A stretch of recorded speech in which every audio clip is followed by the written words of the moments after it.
J'ai donné 700 € par semaine à mes parents, mais ils ne sont pas venus à la fête d'anniversaire de mon enfant.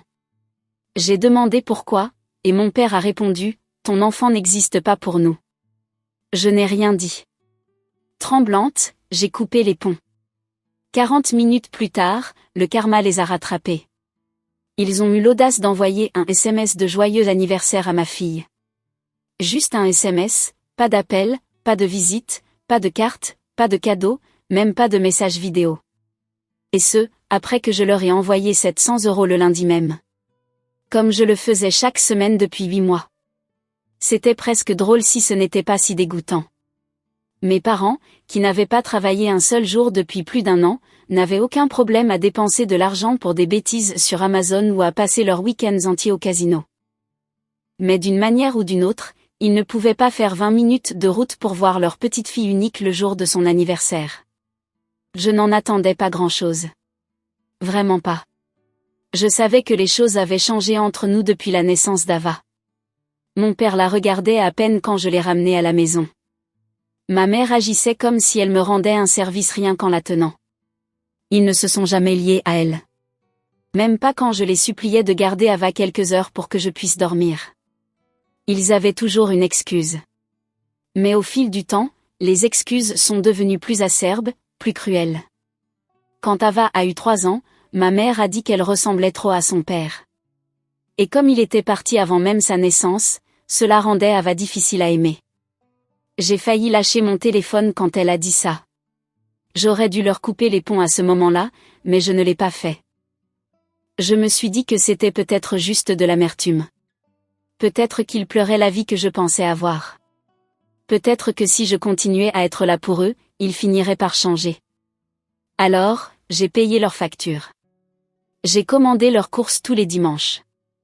Je leur envoyais de l'argent liquide quand ils le demandaient, et généralement même quand ils ne le faisaient pas. Quand ils ne pouvaient pas payer leur loyer, je m'en chargeais. Quand ils ont perdu leur assurance automobile, je les ai réinscrits sous mon nom. J'ai même renoncé à mes propres projets de déménager dans un meilleur endroit pour Ava, juste pour m'assurer qu'ils avaient assez. Et tout ce que je demandais, tout ce que j'ai jamais demandé, c'est qu'il fasse partie de sa vie, même un tout petit peu. Ava a eu 6 ans samedi dernier.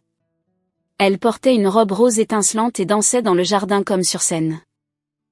Nous avions des cupcakes, de la limonade, des bocaux en verre et des décorations bon marché qui donnaient l'impression d'être sorties d'un conte Pinterest. Ses petites amies sont venues avec des cadeaux emballés dans du papier brillant, et l'une de leurs mères est même restée pour m'aider à installer, mais tout le temps Ava continuait de regarder vers le portail. Toutes les 10 minutes, elle demandait si mamie et papy venaient. Je lui disais, peut-être. Je lui disais, on verra. Et je me détestais de le dire parce que je connaissais déjà la réponse. Ils ne sont jamais venus. Ce soir-là, après avoir mis Ava au lit et lavé le glaçage de ses cheveux, je me suis assise sur le canapé et j'ai fixé mon téléphone. J'ai fait défiler les messages. Ma mère m'avait envoyé un SMS ce matin-là. Dis bonjour à Ava de notre part. Rien de plus. J'ai appelé. Je n'ai pas réfléchi. J'avais juste besoin de les entendre le dire pour entendre quelle était leur excuse cette fois. Mon père a décroché. Il avait l'air agacé. J'ai demandé pourquoi il n'était pas venu. C'était tout. Pas de cris, juste ça. Et il a dit, ton enfant n'existe pas pour nous. Je me suis figée. Je ne sais pas ce que je pensais qu'il dirait, mais ce n'était pas ça. Il y a eu une pause. Puis il a raccroché. J'ai regardé l'écran pendant un long moment. Je n'ai pas pleuré. Je n'ai pas rappelé. Je suis juste allée sur mon application bancaire, j'ai ouvert les paiements programmés et j'ai supprimé chacun d'entre eux. Puis je me suis rasseyée, encore un peu tremblante, et j'ai laissé tout cela s'installer. 40 minutes plus tard, j'ai reçu un SMS de ma mère. Peux-tu nous commander à dîner ? Rien d'extraordinaire, juste chinois ou quelque chose comme ça. Il n'y a rien à manger à la maison. Je n'ai pas répondu. 2 jours plus tard, quelque chose d'étrange s'est produit. Ma mère a appelé, non pas pour s'excuser, mais pour demander où était l'argent. Je lui ai dit que c'était fini. Plus de soutien, plus rien. Elle n'y a d'abord pas cru. Elle a ri, disant que je reviendrais en rampant comme toujours. Mais c'est là qu'elle s'est trompée. Ce qu'il ne savait pas, ce qu'il n'aurait pas pu voir venir, c'est que cette fois, ils n'allaient pas seulement perdre leur roue de secours. Ils allaient perdre beaucoup plus. Mercredi matin, j'ai reçu un appel d'un numéro que je ne reconnaissais pas. J'ai laissé aller en messagerie vocale, puis je l'ai écouté en préparant le déjeuner d'Ava. C'était leur propriétaire, pas le mien. Le leur. Il était poli, même un peu nerveux. Il a dit que le loyer n'était pas encore arrivé, et qu'il vérifiait juste parce que j'avais toujours été fiable. Cette phrase m'a frappé de plein fouet. J'étais devenu leur locataire fiable, couvrant les factures d'un endroit où je n'habitais même pas. Je l'ai rappelé, lui ai dit que je ne ferais plus de paiement, et que tout ce qui irait de l'avant devrait venir directement de mes parents. Il a été silencieux pendant une seconde, comme s'il venait de réaliser quelque chose qui le mettait mal à l'aise. Puis il m'a remercié et a raccroché. Ce soir-là, j'ai reçu un SMS de ma mère. Pas de salutation, pas de question, juste « Alors, tu nous laisses vraiment sans rien ? Es-tu fier de toi ?» Je l'ai regardé pendant un long moment. Puis, j'ai bloqué son numéro. Je n'avais pas besoin d'une autre culpabilisation déguisée en conversation. Pas cette fois, mais ils ne se sont pas arrêtés. Le lendemain matin, je me suis réveillée avec un message sur Facebook de l'ancien compte de ma mère que j'avais oublié de ne pas désamitier. Le message était plus long, décousu.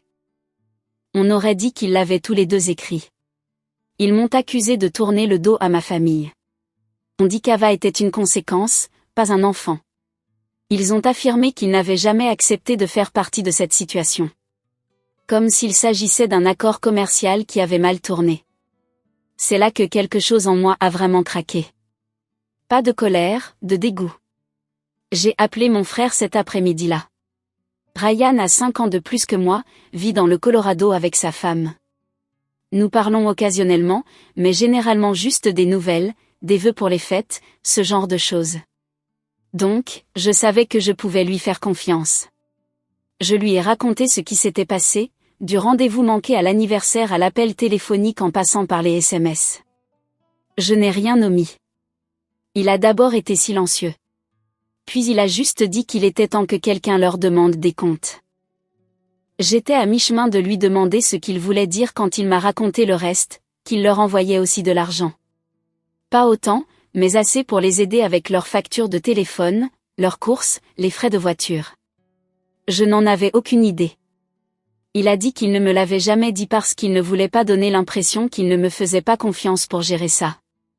La vérité, c'est qu'il pensait que si nous continuions tous les deux à les soutenir, ils finiraient par s'adoucir. Ouvrir leur cœur à Ava.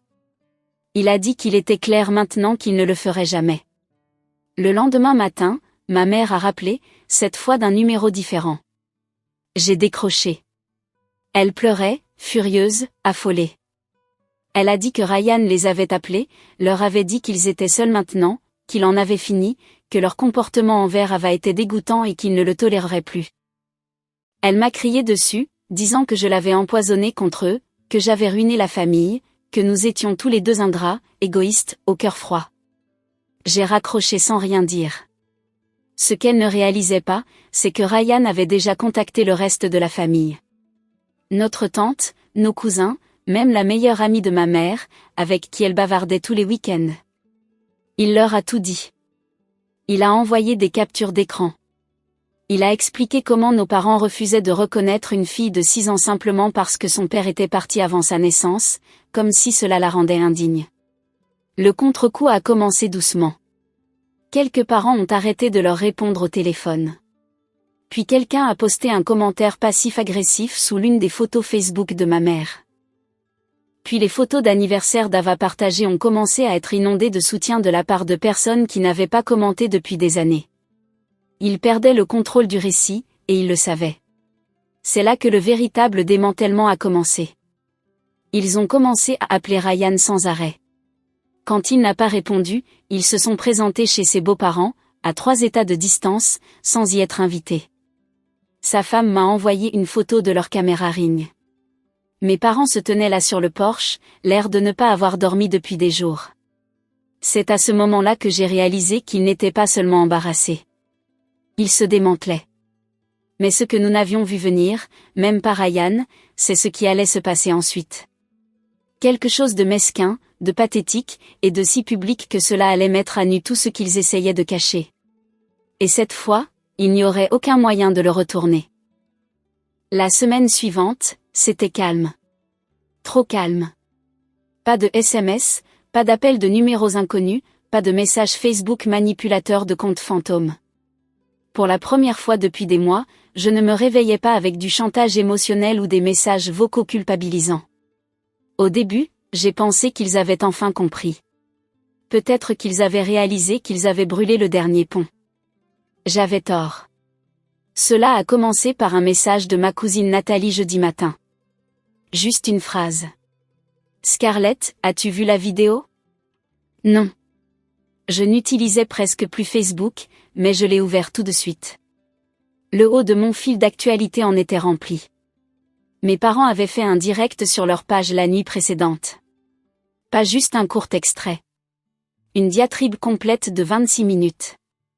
La légende disait, la vérité sur notre fille et les mensonges qui ont détruit notre famille. J'ai regardé pendant une minute entière avant d'appuyer sur lecture. J'aurais préféré ne pas le faire.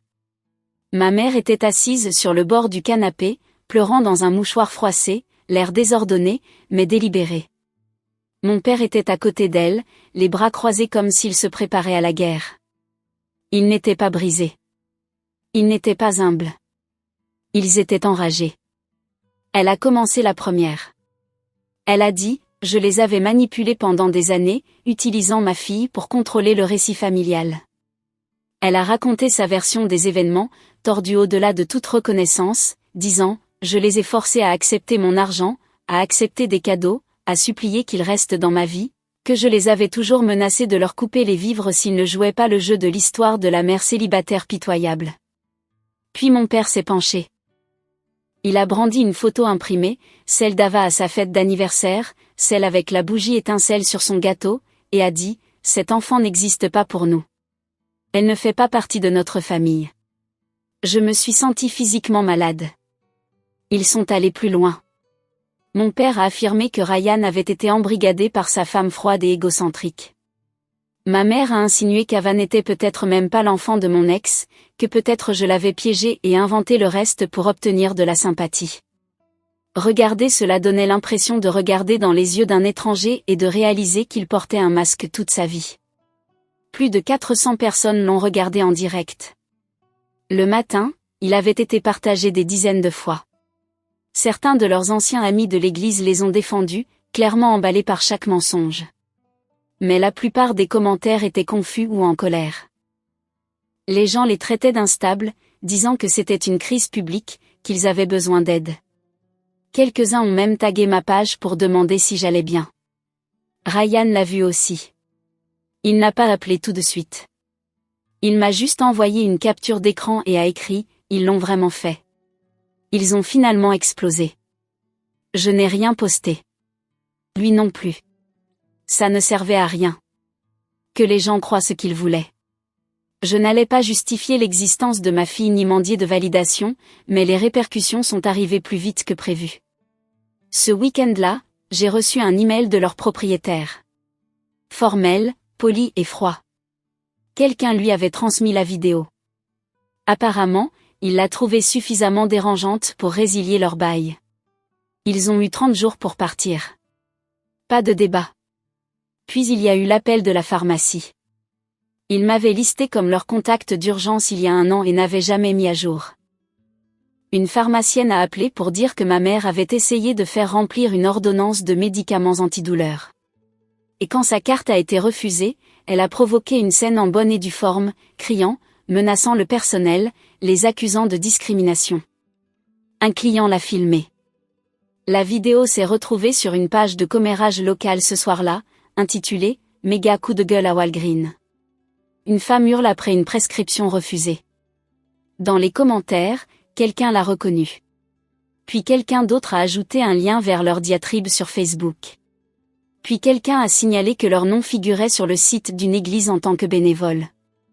Le matin, ils ont été complètement retirés de ce site. Juste effacés. Je n'ai pas ri. Je n'ai pas pleuré.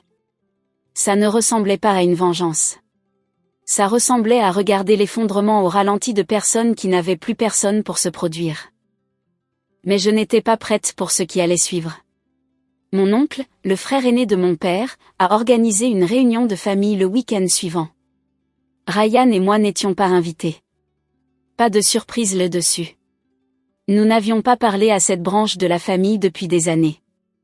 Mais ce que nous ne savions pas, c'est que nos parents étaient invités et qu'ils se sont présentés, désespérés de sauver ce qui restait de leur réputation. Et c'est là que tout a explosé parce que quelqu'un à la réunion avait tout vu et n'allait pas laisser passer. J'ai appris la réunion de famille comme tout le monde dans la famille apparemment, par des photos sur Facebook. C'est à quel point j'étais hors du coup. Il y avait des photos de groupes de cousins en chemise assortie, des chaises pliantes installées sous un auvent de location, une de ces maisons gonflables pour les enfants. Quelqu'un a même fait des cupcakes personnalisés avec nos noms de famille écrits en glaçage. C'était comme regarder des étrangers célébrer une vie dont j'avais été effacée. Sauf que tout le monde ne nous avait pas oubliés. Ryan m'a appelé dimanche soir et avant même que je décroche, j'entendais dans sa voix. Il essayait de retenir un rire, mais pas le rire amusé, le rire qui vient du choc et de l'embarras par procuration. Alors, nos parents ont décidé de faire une apparition publique. L'oncle James avait organisé tout ça, une réunion de famille élargie, la première depuis plus d'une décennie. Ryan et moi n'avions pas été invités. Nous ne nous attendions pas à l'être, mais nos parents sont arrivés en retard, de manière dramatique. Ma mère dans un chemisier noir comme si elle allait à un enterrement. Mon père rigide et trop habillé comme s'il pensait que quelqu'un allait lui offrir un micro. D'après ce que le cousin de Ryan lui a dit, ils sont entrés comme des victimes. Ils n'ont même pas attendu que les gens demandent comment ils allaient. Ma mère a tout de suite lancé, racontant à tout le monde comment leurs enfants s'étaient retournés contre eux, comment ils avaient été abandonnés par les personnes qu'ils avaient élevées, comment ils n'avaient même pas été invités à l'anniversaire de leur propre petite fille, comme si elle ne m'avait pas regardé dans les yeux ou aussi près que possible au téléphone, et avait dit qu'Ava n'existait pas pour elle. Mon père hochait la tête, ajoutant des commentaires sur la trahison, sur la façon dont les enfants de nos jours n'ont aucun respect pour les personnes qui les ont fait. C'est Lorraine, la fille de l'oncle James, qui n'a pas laissé passer ça. Elle a 24 ans, est audacieuse, vient d'avoir son deuxième bébé, n'a aucun filtre et ne fait pas semblant d'être polie quand quelqu'un lui ment au visage. Elle avait vu le direct Facebook, celui où mon père avait brandi une photo d'Ava et dit ces mots que je n'oublierai jamais. Elle a attendu que ma mère fasse un commentaire passif sur le fait d'être coupée financièrement sans raison. Puis elle a parlé assez fort pour que les gens à 2 tables de distance arrêtent de manger. Est-ce que c'est avant ou après que vous avez dit qu'Ava n'existait pas? Tout s'est arrêté. Ma mère a cligné des yeux comme si elle ne comprenait pas. Mon père a marmonné quelque chose sur des affaires privées. Mais Lorraine n'en avait pas fini. Elle a sorti son téléphone, a ouvert la vidéo et l'a lancée là, devant tout le monde. Elle était déjà connectée au haut-parleur portable que quelqu'un utilisait pour jouer de la musique. Personne ne l'avait planifié. Mais soudain, toute la famille écoutait le monologue amer de mes parents. La partie où ma mère appelait Ava une conséquence. La partie où mon père disait d'une voix aussi froide que possible, « Cet enfant ne fait pas partie de notre famille. » L'enfant de quelqu'un s'est mis à pleurer. Le mari de quelqu'un a dit, « Jésus-Christ. » L'une des cousines aînées s'est levée et est partie. Personne ne les a défendus. Personne n'a dit un mot. Et puis, pour la première fois, l'oncle James a parlé. Il s'est levé, les a regardés tous les deux dans les yeux et a dit, « Si c'est comme ça que vous traitez votre petite fille, vous n'avez pas votre place à cette table. » Ma mère s'est mise à pleurer.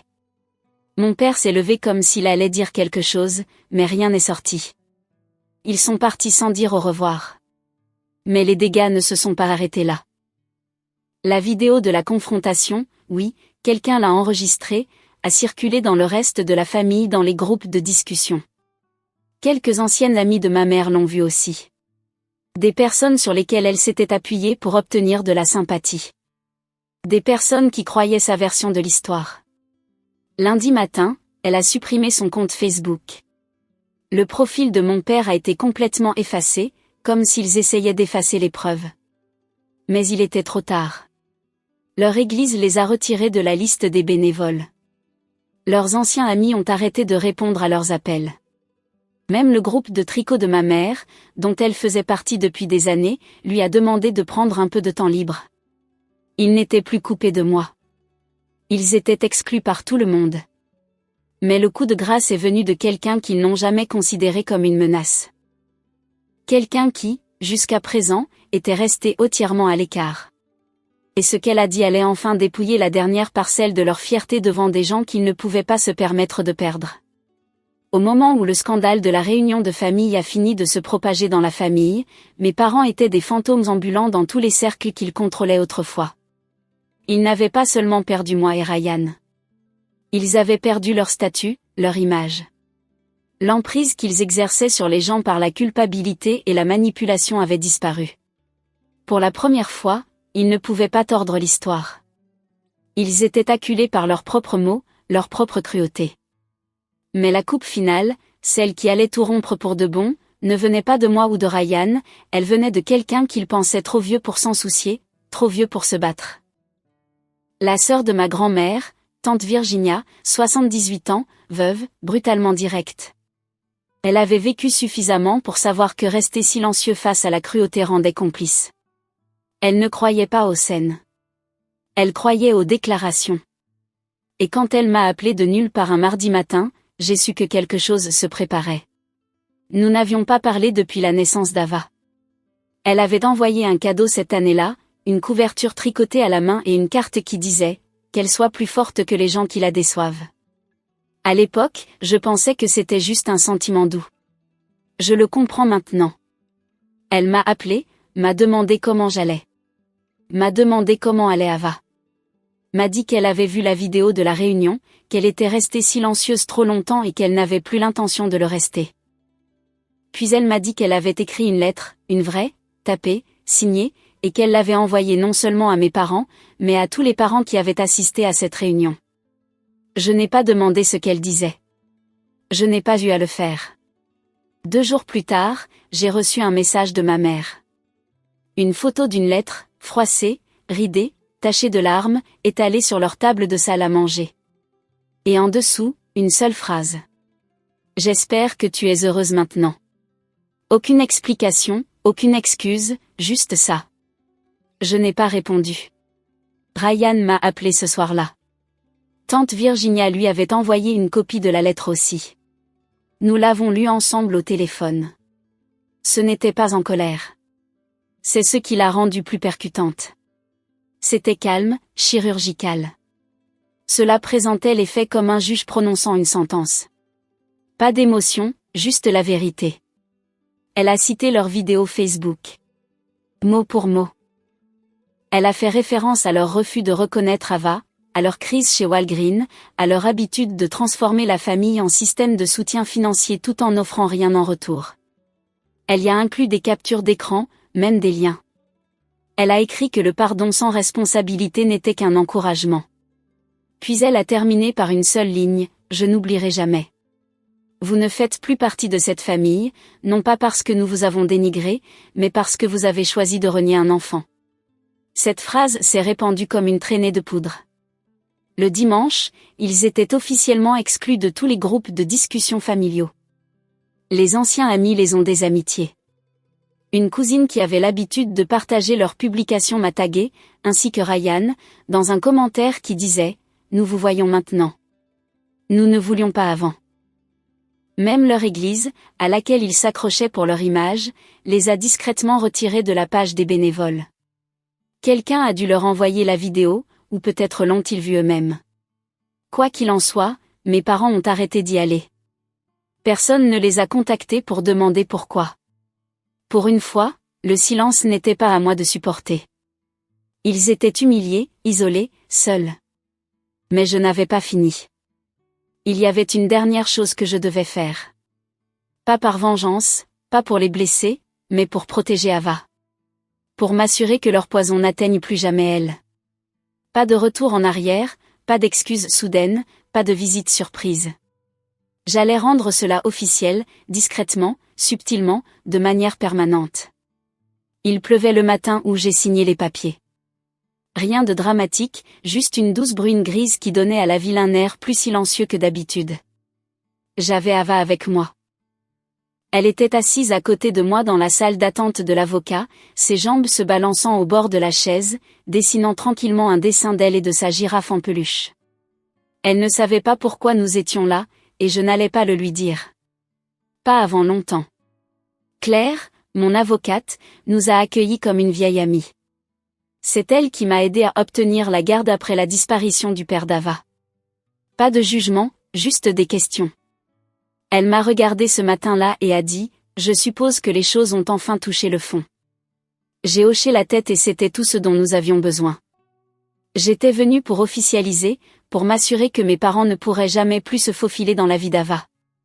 Pas par culpabilité, pas par pitié, pas même par une astuce technique.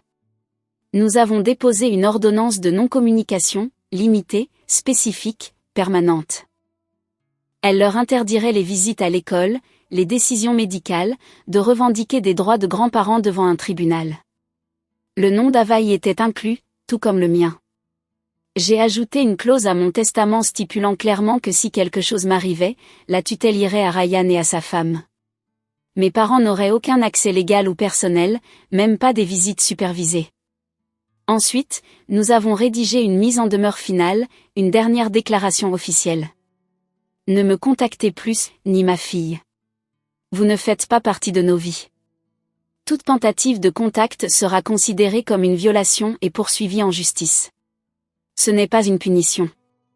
C'est une protection. Je l'ai envoyé par courrier recommandé. 2 copies, une pour chacun d'eux. Je ne m'attendais pas à une réponse et je n'en ai pas eu. Une semaine est passée, puis un mois.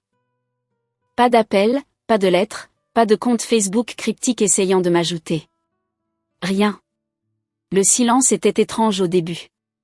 Si longtemps, leur bruit remplissait tous les espaces. SMS, messages vocaux, messages passifs-agressifs, demandes d'argent déguisées en préoccupation. Maintenant, pour la première fois depuis plus d'1 an, c'était calme. Et dans ce calme, quelque chose s'est produit que je n'attendais pas. Ava a commencé à sourire davantage. Pas les grands sourires sucrés des fêtes d'anniversaire. Les vrais, ceux qu'elle donnait quand elle me surprenait à la regarder colorier. Quand elle demandait si nous pouvions faire des cookies juste comme ça. Quand elle courait dans les bras de Ryan lors d'une visite et l'appelait son papa bonus. Nous construisions enfin quelque chose sans interférence. Quelques semaines plus tard, tante Virginia a invité un petit groupe d'entre nous. Elle a appelé ça un déjeuner du dimanche, mais c'était plus que ça. C'était une réappropriation silencieuse de l'espace. Ryan et sa femme ont volé jusqu'ici. Quelques cousins ont apporté leurs enfants. Même l'oncle James est venu, ce qui a surpris tout le monde. Nous nous sommes assis autour d'une grande table dépareillée avec de la nourriture maison et du vin bon marché. Ava portait une robe tournesol et a donné à tante Virginia un morceau de papier plié, un dessin de toute la famille avec les mots « Merci de me voir ». Personne n'a rien dit tout de suite. Tante Virginia l'a serré dans ses bras et lui a murmuré quelque chose à l'oreille. Ava a hoché la tête comme si c'était la chose la plus importante qu'elle ait jamais entendue. Après le dessert, Lorraine s'est penchée et m'a dit « Il détesterait voir ça ». Je n'ai pas répondu tout de suite, puis j'ai dit « Bien ». Cela signifie que c'est exactement comme ça que ça devrait être. Ils ont choisi de s'en aller. Ils ont choisi leur version de la fierté plutôt que la réalité de l'amour. Ils ont décidé que s'ils ne pouvaient pas contrôler le récit, ils préféreraient être rayés de l'histoire complètement. Alors, je les ai rayés. Et pas seulement légalement, émotionnellement, spirituellement, ligne par ligne. J'ai arrêté de penser à eux quand Ava a atteint une étape importante. J'ai arrêté de me demander ce qu'il dirait s'il la voyait danser ou épeler son nom à l'envers juste pour faire rire ses amis. J'ai arrêté d'espérer qu'ils changeraient. Ils ne le feront pas. Ils se sont estompés d'abord de nos vies, puis de la famille. Un parent a déménagé sans les prévenir. Un autre les a discrètement retirés d'une liste d'invités de mariage. Leur vieil ami de l'église, celui qui venait chaque samedi, a cessé de leur répondre. Et je n'ai jamais dit un mot. Parce que la vraie revanche n'était pas une confrontation. Ce n'était pas une grosse explosion émotionnelle. C'était la vie tranquille qui continuait sans eux. Un enfant heureux, une maison paisible, une famille qui est restée, et 2 personnes qui regardent tout cela de l'extérieur, sachant qu'elles ne seront jamais réadmises.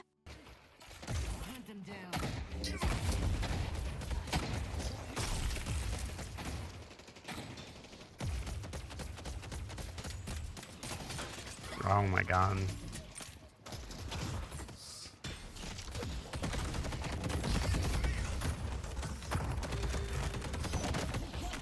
Wow, okay. He really came for that. And Billy just let it happen.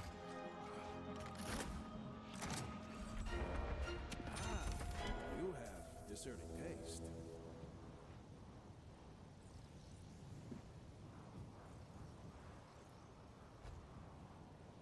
No, this is Rivals, but worse because none of them are superheroes.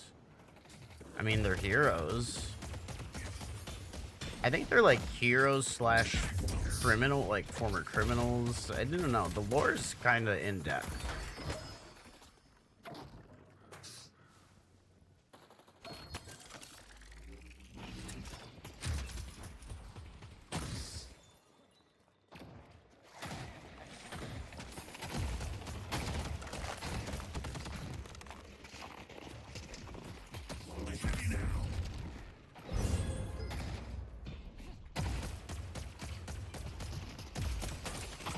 My deny. My deny again. Hee hee. Get stomped.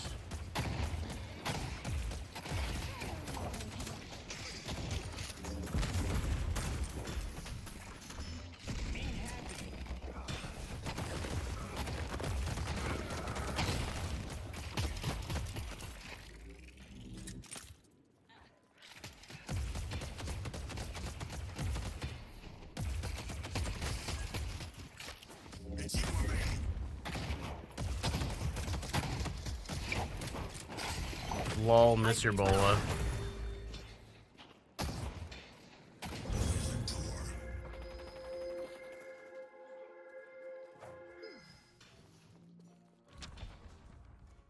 Stay 2 steps ahead of death, my friend. I'm just gonna do this real quick. This is about to get exciting.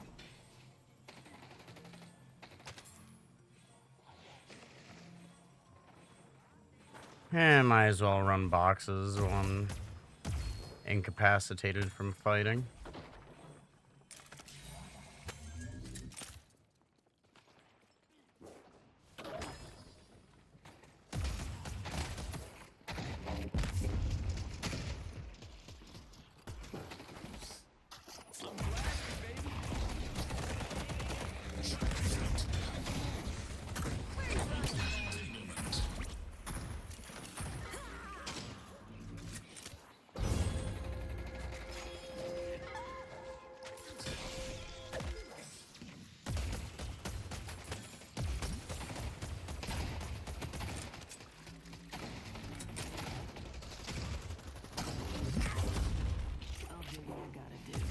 Mana transfer.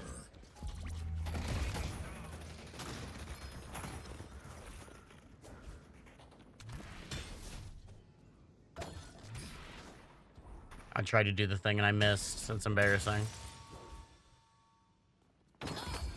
Such blessings the king shall give.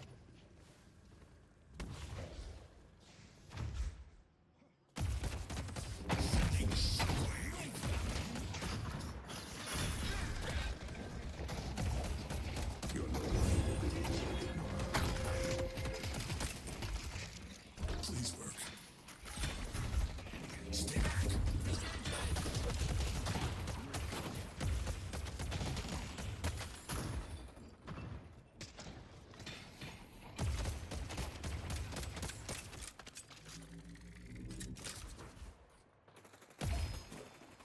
Gimme. I'll just do that while I'm gonna go shopping quick. Have Boop, fun. boop. Don't get dead.